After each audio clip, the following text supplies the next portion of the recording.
So I came to Western Michigan University in 1992 as an assistant professor. So I've been here 23 years now. I did my doctoral degree at the University of Massachusetts, where I studied North American archaeology. And I've been a professor of anthropology for several years now here at WMU. Yeah, so I've had a long-standing interest in archaeology. Came about it in sort of an unusual way, I suppose. Just maybe happenstance. But one of the things that have interested me is interactions between different cultural groups. And so that's what I focus on now in my own studies. This period of the fur trade and colonialism, we're looking at the interactions between Europeans and Native Americans and the outcome of that. And it's the type of study that involves some documentary sources, but as an archaeologist, as a historical archaeologist, I'm really interested in the material aspects of their lives. So it provides very different insights than what historical documents can provide. Well, when I was at the University of Massachusetts pursuing my doctoral degree, I taught a number of courses as a graduate assistant. I had the chance to edit a book as a graduate student. I also worked doing what we call contract archaeology. So there was a place where a coal-fired cogeneration plant was going to be constructed, and it was going to disturb archaeological remains. And I was asked to do the archaeology before that destruction took place. It led me to investigations of the world's largest cutlery company. So the point is that I had a number of very varied experiences at the University of Massachusetts, and I was preparing myself in such a way that I could go into academia, I could teach at a small school, a large school, but I could also go into the private sector, doing private sector archaeology or even government work. So I just tried to build flexibility into my program, and no sooner did I defend my dissertation and the ink was just dry on the signatory page when I submitted it, that I saw the call here at WMU. I applied, I was interviewed, and I was offered the job 2 weeks later, and I've been here ever since. My dissertation actually focuses on the ancient mound builders of the Mississippi Valley. So my interests focused around using archaeological materials to understand the social life of people, the social and political organization of the people who constructed the mounds. So with that said, some of the theoretical interests that I had sort of transcended then any one particular time period or even a geographical space. So I started, when I came to Western, I continued doing some of the work in Arkansas, but then I started getting calls from local people who had archaeological problems, I call them, right? They had issues that they wanted investigated. People in Battle Creek called us to investigate a site there. We were called by the state of Michigan to look at some Underground Railroad sites in Cass County. We were contacted by private landowners, and they wanted investigations done of things they encountered in their backyards, foundations and other features, something that turned out to be like an old cistern. And so we found that local people really wanted us to work with them, and the people in Niles also called me. And I didn't know anything about Niles, I didn't know anything about Fort St. Joseph, and they asked if we could help them find the Fort St. Joseph trading post, a site that had been occupied over 250 years ago, one of the most important French colonial sites in the Western Great Lakes. And we agreed to do it. Of course, they didn't tell us that people had been looking for it for 100 years. But anyway, we got involved in the project, and we did a little bit of testing, some shovel test pits that we dug. And as it turns out, a local person came to us and showed us a location that he had been working, and we did work there, and then were able to establish that this was probably the site of Fort St. Joseph. And it's where we've been working ever since 1998 now. The site of Fort St. Joseph was established right along the St. Joseph River in a very strategic location. It's not only on the river, and the rivers in the 17th and 18th century were the highways that were used to transport goods and people, but also it's near an important land route, essentially the old Sauk Trail, sort of from Detroit to Chicago, you could say, along what is today US 12. And also in proximity to the portage that connected the St. Joseph River and the Great Lakes riverine system with the upper reaches of the Kankakee River, which flows into the Illinois, which flows into the Mississippi drainage system. So that little short stretch of land near Niles is about 5 miles, and it essentially was this very, very important location. So the French established their settlement there first as a mission in the 1680s, and then as a commercial center and as a place where there was a small garrison of about 8 to 10 soldiers in 1691. And essentially, there's very limited documentation from this period. So understanding daily life at Fort St. Joseph can only be accomplished through the archaeology. So what we're seeing here is evidence of the first interactions between the French and their native allies.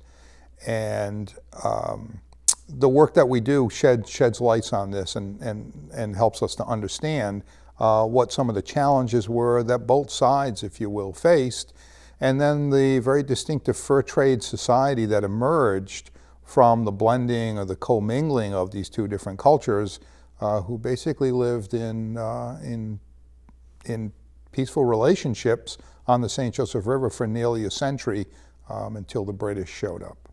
Well, I mean, some of the challenges that they faced in the 18th century, first off, was for the French, for example, this was completely unknown territory for them. They really weren't familiar with Southwest Michigan.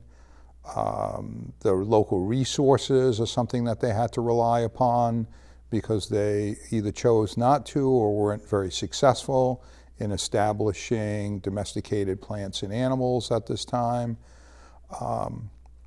And for the native peoples, this was an area that they had been living in for hundreds of years, and now there was essentially a new population that had come into the area, which provided some opportunities because the French brought with them objects like iron tools and knives and axes and cloth, just a range of different goods that previously weren't available to them. But at the same time, native peoples needed to negotiate the political terrain with the French. And so this was certainly a challenge for them. Well, one of the things that we've been able to learn through the work is that there are actually intact deposits.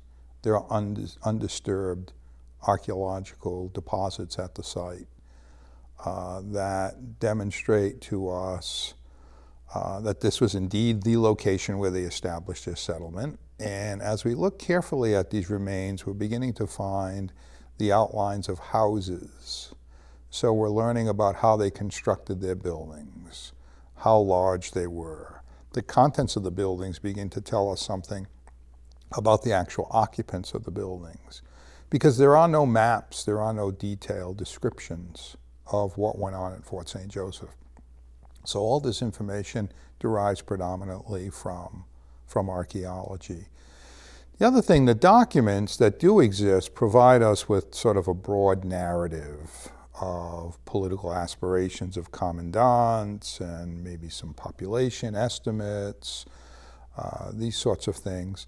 But the archaeological record, the materials that were made and used and discarded on a daily basis, tell us more about the texture of daily life. So we actually get a sense of how people use material goods, not the way they necessarily were intended to be used, but the way they actually were used. So for example, one object that we found that's quite intriguing is what we would all recognize as a thimble. A thimble used for sewing, to protect one's fingers from being pricked by a needle. And yet this thimble that we found has a hole in it, intentionally punched in it. And we have ethnographic examples of native peoples using thimbles and other cone-shaped, cuprous, copper-based objects that they would dangle from the fringes of their garments, from moccasins. They would have put them on various bags that they would have carried, and these little objects would bang up against each other and make a pleasing tinkling sound. So this is quite interesting to us, because when native peoples envisioned, when they first saw these thimbles, they didn't necessarily see them in the same way as the European makers did. In fact, they imagined them as being very, very different types of objects, decorative objects. And so the way that people manipulated objects and the way that they modified them for their own, towards their own ends, are what we really can see from the archaeological record. So it gives us a very different insight into what life was actually like in the 18th century and what people were doing on a daily basis, as opposed to the documents that are more prescriptive, but in fact don't necessarily shed light on that aspect of the people. The French typically would have located their forts, a place like Fort St. Joseph, along a major waterway, like the St. Joseph River. And they situated it along waterways so they could take advantage of waterways to transport goods and people. In the late 19th century, a dam was constructed on the St. Joseph River, and then it was added to in the 20th century. The result of that was a flood pool behind the dam. And so the elevation of the river today is about 10 to 12 feet higher than it was in the 18th century. So the result of that is that the site is covered with water for much of the year. And so this inhibited archaeologists from being able to actually locate the site. They perhaps ruled out the location, which is as wet as it is, thinking perhaps that people would not have thought to live there, forgetting perhaps that the site, in fact, would have looked very different 200 years ago. So the fact that the site is covered with water has been a mixed blessing.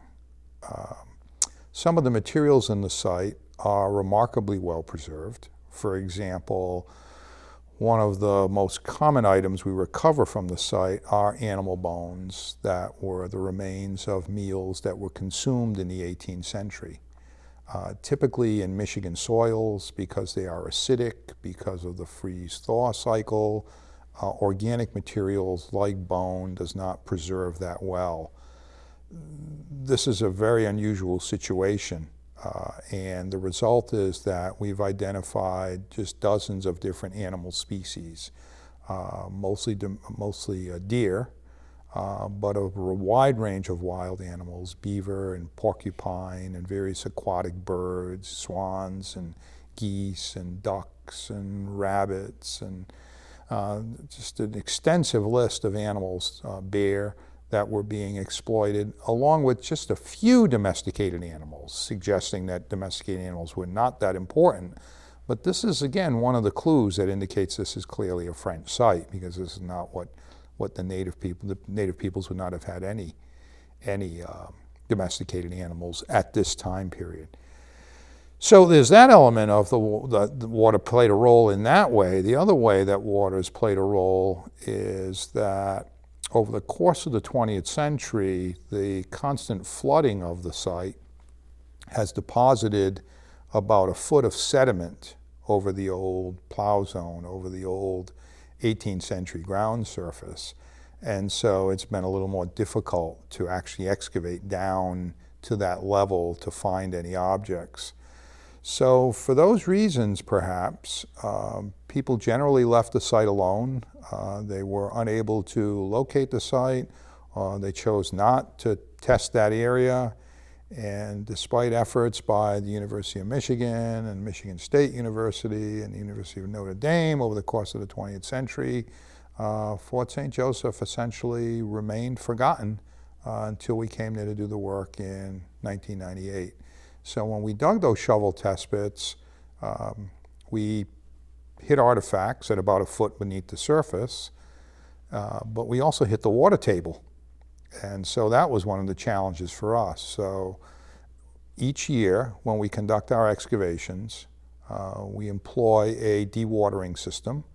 We put about 1.5-inch PVC pipes about 15 feet into the ground and connect them all to a larger pipe. And those pipes are in turn connected to a series of now electric pumps that we use. The city has run electricity down to the site in the middle of the woods here. And we use those electric pumps to draw the water out of the site, to lower the groundwater table, and effectively create dry site conditions. It's really the only way we could do the work, because as archaeologists we need to be able to see the locations of individual objects to be able to map them in. And we did that. When we did that initial testing, we were essentially digging in muddy water. And we really couldn't tell if a gunflint was next to a straight pin and if glass beads were next to foundation stones, and because we couldn't see into the excavations. So the only responsible way to do the work is with that dewatering system. When we leave, we shut off the system, the groundwater table comes back up, and it effectively floods again, hopefully protecting the site until another season of excavation takes place. We typically work in the summer. It's in conjunction with our summer archaeological field school. WMU will hold in 2016, provided we have student interest, our 41st annual archaeological field school. This is one of the longest running archaeological programs in the country. I started running the field school in 1994. And we first brought it to Fort St. Joseph in 2002. So it's a 7.5 week session. We've run it in summer 1. We're moving it back this year to summer 2, when it tends to be drier. So that's more to our benefit in trying to do the work we do. And typically we have anywhere between 10 and 15 university students, most from WMU, but from other institutions. In the state of Michigan and beyond. We had a student come to us from Georgia State University last year. We have a staff of returning students. These include graduates as well as advanced undergraduates who have experience at the site, and they assist with the public outreach we do, with the public education. Because even though the field school, the archaeological field school, is the main activity each summer, there are a series of other activities that we conduct as well. We have, for example, a summer lecture series that's free to the community. We'll bring in experts on a particular topic that relate to Fort St. Joseph to speak on successive Wednesdays in the month of July this year and into August. We also run a summer camp program. So we invite middle schoolers to join us for a week, and lifelong learners as well as teachers who can earn continuing education credits as well. And that's been a very successful program. We've done that since 2002. We've trained nearly 300 middle schoolers and lifelong learners and teachers now in the techniques of archaeology. And then the culminating event of our field program is our open house. Each year near the end of the field school, we invite the public in to meet student archaeologists, to see the excavations, to see what we found, to learn about a different theme each year. We've focused on the women of New France. We focused on Jesuits. One year was the fur trade. Another year was the militia. Another year was foodways. We focused on architecture. And this year we're actually focusing on the river. and the challenges that it faces, and rivers essentially flowing back through time, rivers in historical and anthropological perspective. And so that'll be the theme, and we'll also have living history reenactors who will portray some of the individuals who were at the fort in the 18th century, and then they can demonstrate some of the techniques that were involved in daily life. For example, there'll be canoes, replicas of canoes that would have been used at the fort, and the story of resources that would have been tapped from the river, like beaver and fish and so forth, and other resources that the local people would have relied on from the river will also be a focus of our interpretation this year, August 6th and 7th. As I mentioned, when we got involved with the project, it was the local people in Niles who asked us to participate in the project. And from the outset, they insisted on being involved and in staying involved. So the Fort St. Joseph Archaeological Project is indeed a collaborative partnership between the City of Niles and Western Michigan University. It's also run as a community service learning project, so students provide a service to the people of Niles, namely the recovery of their history. In the course of doing so, they also benefit from local community assets. For example, even before we did excavations, there were artifacts in the museum from the fort that had been collected over 100 years ago, and those number in the thousands of artifacts. Those have been the subject of student theses, for example.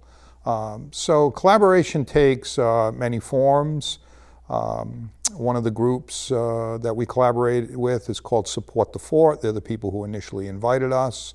They're local people who are interested in promoting the history of Fort St. Joseph.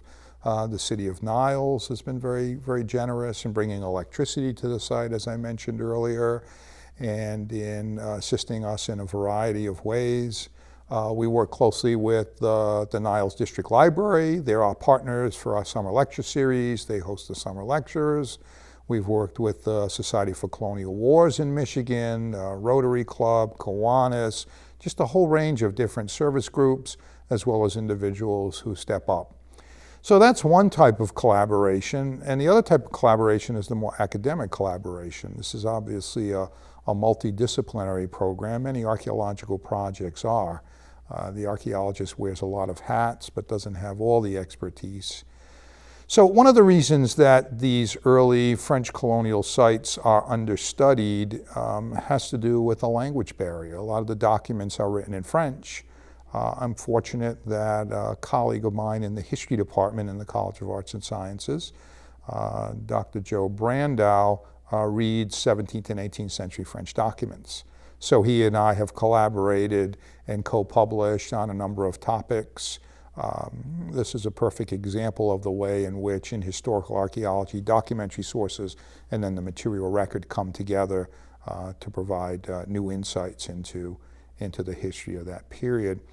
We've also had collaboration with geosciences as well as other departments, but geosciences is another good example in trying to identify where fireplaces and other subsurface features, architectural features might be located. My colleague from geosciences, Bill Salk, assisted by providing us with a geophysical survey. So he employed a series of geophysical techniques like ground penetrating radar and magnetometry, and these are an effective way of sort of seeing below the surface to identify places where there could be cultural anomalies, cultural irregularities that might lead us to places that would be of interest in our excavations. So those are just two of the departments that we've collaborated with on campus, and of course the community partnership is a very, very important part of what we do, and a project of the scope now that the scope of the project is such that it requires a lot more work than just what my students and I can do, and we're thankful for all of the assistance that we get.